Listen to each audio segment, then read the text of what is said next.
Gawa 27, 22 hanggang 26.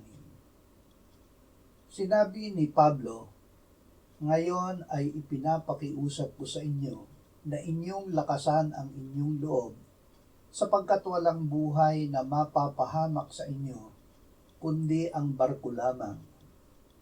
Sapagkat sa gabing ito ay tumayo sa tabi ko ang isang anghel ng Diyos na nagmamay-ari sa akin, at siya ko namang pinaglilingkuran na nagsasabi, 'Huwag kang matakot, Pablo, kailangan mong humarap kay Cesar.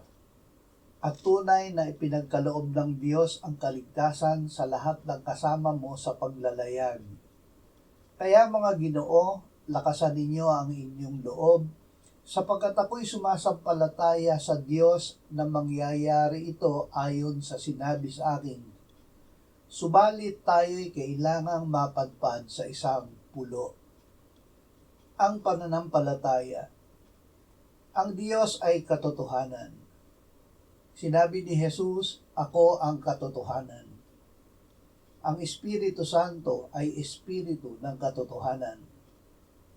Kapag may sinabi ang Diyos, ito ay totoo.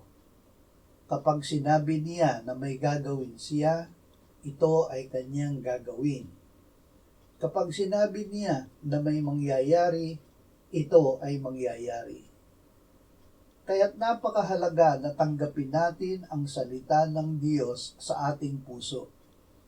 Ito ang lumilikha ng ating pananampalataya sa Diyos.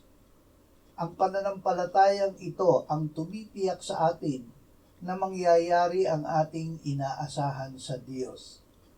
Ito ay mapapanindigan natin kahit hindi pa natin nakikita, dahil ito ay totoo, dahil sinabi ng Diyos ng katotohanan.